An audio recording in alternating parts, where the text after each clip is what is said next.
Okay, ito meron text sa atin dito, 0906-708,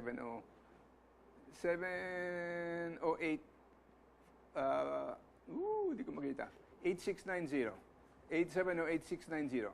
Please, pwede ba pakitagalog yung salita nyo? Tama, tama. We have a lot of listeners here from Mindanao. Tama, tama. So, mabuti siguro, medyo tagalogin na natin ng konti. Sige, sige. Okay, huwag ka lang magtausog, kasi pagkatausog, ikaw lang makakaintindi, hindi Sige, ako lang sige. magsasalita ng tausog. Sige po. One of the issues that we have to talk about here, is why we are trying to lay a general framework of mind, is that obviously one of the problems we have, and will be probably a difference in appreciation of the past. Now, if we're going to try to resolve all those problems of differences in appreciation, I think we will never be able to get out of it. Okay. So what we have to do now is then to take a look. Okay, we know that that is a contentious issue. Let's leave it aside for the moment, and then let's take a look and then make a kind of giant yung bang time leap Okay. dito into the present. Kasi ang kailangan natin talakayin ngayon dito, maharap ang Pilipinas dito ng isang forma ng extremism or terrorism na hindi magkakaroon ng anumang tigil at magpapatuloy at lalala lang. Okay. Ano bang tingin mo doon? Let us say we will draw an imaginary line Ah, between you and me, Mr. Orosa. opo. There is an imaginary line between you and me. And I put this entity, this pen, within that line. Say I'll put it here. This line is relatively near to me. I mean, this point is relatively near to me. Land to me. But this point is you're quite in extreme position relative to this point, right? So what I'm saying is, extremism as a social phenomenon connotes relation. It is a relation to a particular frame of reference. Now, political system. Is that as simple as that, No, or no. is it not influenced by what's happening We'll go in to the that. Middle We'll East? go to that. We'll go to that. Ah. Political system can be a point of reference. There are Democrats, there are Republicans, and so on and so forth. In other words, those who work within the political system are near that system, to that system. Those who feel that they were out of the political system feel that they are far from that system. Ethnicity can be a point of reference. Religion can be a point of reference, and so on and so forth. Now, if I put another pen, say in this line, there are now two pens, so there will be varying points of references. Siyempre. So that you may take one point of reference, say a political system, and may take another point of reference, say ethnicity, or say religion. What I'm saying is, Are they, What I'm lahat ba yan saying ay is- reconcilable? what I'm saying is, there are many variables Ah, that defines extremism. okay. Okay. So now, extremism is not the monopoly of Muslims.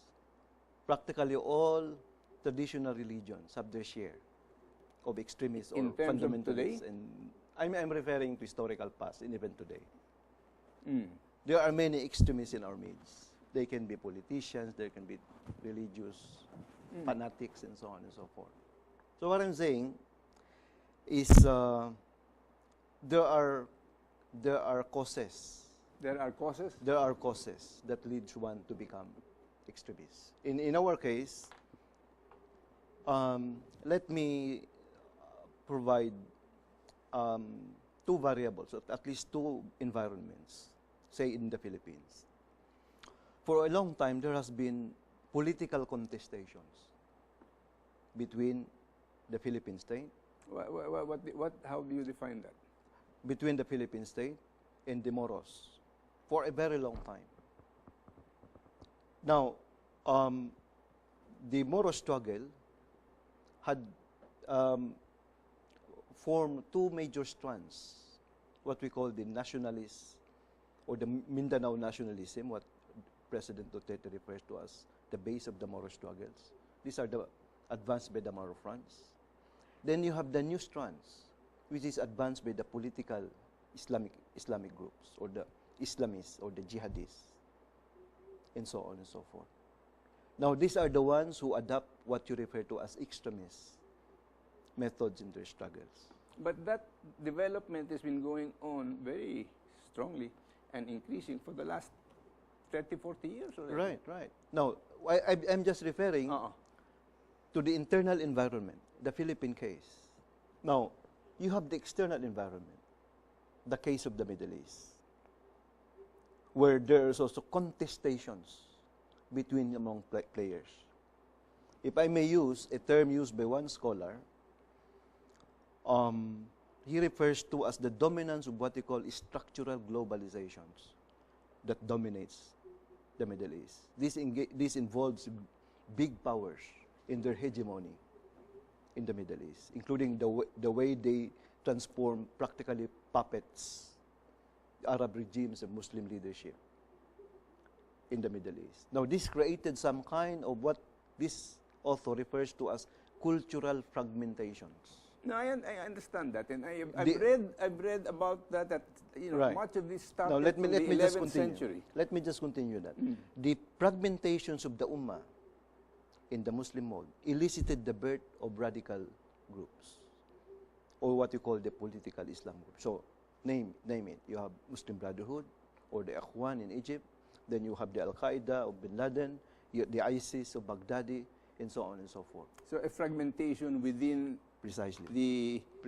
within the Middle Eastern countries among their religious leadership. Precisely. Or would you call it the politicization of? Yeah, you can say that, politicization of the religious leadership. Yes, but those were reinforced or been worsened because of big powers' involvement. Worsened, or a consequence of some in of the the Middle capitalist East. efforts there, In their attempt to or control colonial powers precisely, in their attempt to control the oil, there. they divided the Middle East into Agree. different nation states and so on and so forth. And they interfered then with the succession of Precisely. leadership. Now, how do we now connect to the internal environments in the Philippines? Now, this happens to what we call linkage politics. How does this happen? This happens in the forms of, on one side, you have petrodollars, the spread of petrodollars from the Middle East to many parts of the world. Another one, the spread of orthodox, or if you may, Wahhabi.